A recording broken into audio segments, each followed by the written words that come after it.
I trust that all is well with you as all is well with me. I do not have a mom's timeout to share with you today, but I do want to give you an update on how this process is panning out in my life. And I am pleased to say that I am totally enjoying these mom's timeout activities.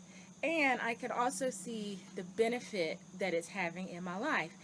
Let me just explain kind of how I go about my mom's timeout activities. First of all, I ask myself, what do you want to do? What would be fun for you? And that in and of itself is enough. Just to take the time to ask myself, what do I want to do? What would be fun for me to do? What do I feel like doing? That is a victory in and of itself. So I decide what I want to do, and then I give myself permission to do it. Victory. And I don't take the entire day to do this activity. I'm outside, obviously, so but I don't take the entire day to for my mom's timeout. If you have an entire day, then that's great. As soon as I can take an entire day for a mom's timeout, I definitely will do that. But right now, I have more like 1 to 2 hours. So I take 1 to 2 hours. I choose a day, I designate a day, and I take 1 to 2 hours out of that day to have my mom's timeout. And I am enjoying it. And I have noticed that I am a lot more at ease and less anxious. I am a lot more focused and less scattered in the head. And also, I'm a lot more forgiving of myself.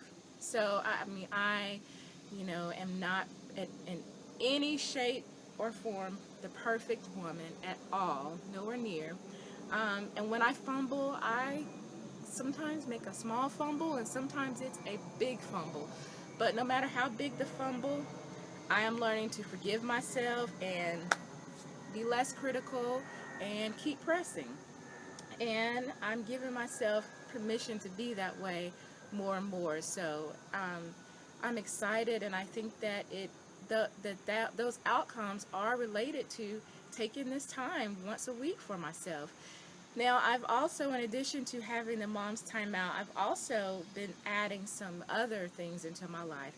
The second thing that I've been doing is having quiet times. Now, quiet time for me consists of waking up early, taking a moment to quiet my mind, not focus on what I have to do, but just quiet my mind for a moment. Sometimes I play music.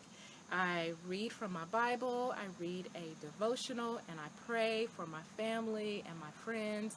And I just thank God for His blessing in my life. And if you are interested in that journey, I have another YouTube channel where I'm sharing my devotionals. I'm using a devotional entitled Jesus Calling by Sarah Young. So if that's something that you're interested in, go over to Busy Being Mom Devotionals, and that's where I am sharing that journey. Now, the third thing that I'm adding is why I'm outside is health and fitness.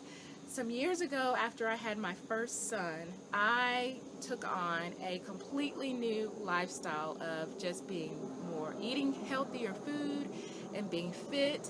And I had a complete lifestyle change. I mean, I was fit, I was energetic, I was active, I was eating good, nutritious meals consistently for about 3 or 4 years.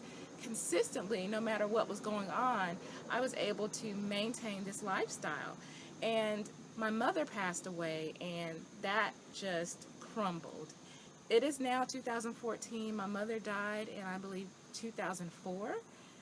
So, yeah, that's been a while, and it is time. It's overdue. It's time. There are bugs. It's time to get that back. So I want to share that journey with you here with being more healthy, having a healthier lifestyle. So I don't know if I'm going to have weekly or monthly or bi-weekly videos for that, but I definitely want to have, I think I'm going to call it Stay Fit Mondays, something like that, to share that with you. And the last thing that I want to say today in this video is that I was on my way to taking my boys to school this morning, and I was listening to 104.7 The Fish, and they were talking about moms who are maxed out. And they referenced a lady, and I don't know if it is someone who has a book out. I don't know. I didn't get all of that information. But she said that moms are maxed out, and instead of leaning in, that we need to lean back. And when I heard that, it motivated and encouraged me to press on with what I'm doing, because the three things that I've mentioned here, taking time for ourselves, having quiet times, and also having a healthy lifestyle with exercise and appropriate food, those are all ways that we can take care of ourselves, and that's ways of acknowledging ourselves and not spreading ourselves too thin, because if we continue to spread ourselves too thin, then we're no good for the people in our lives, and we're no good for ourselves. Well, let me not say we're no good, but we're not at our best when we do that. And I think that we are,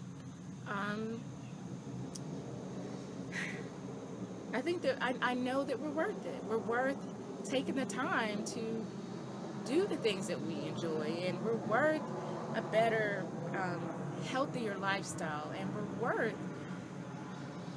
we're worth taking the time out for ourselves. We're worth having a healthier lifestyle, and we're worth taking a moment to just center ourselves. We're worth that.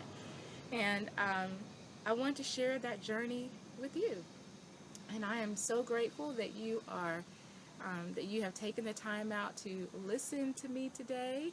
And and I also want to say that when I was listening to the radio program this morning, it doesn't matter if you work full-time plus 40, 50, 60 hours a week, or if you work part-time some of the time, if you don't work outside the home, if you're married, single, have one child, two children, 8, 10, or 12, we all need to take time for ourselves. We live in a very high-paced, high-strung society with lots of information and lots to do, go, go, go, go, go. So it's easy for all of us, regardless of our life situation, to fall into that maxed out category. So I encourage you today to take some time for yourself, to go to time out, and thank you for spending some time with me, and I will see you next time.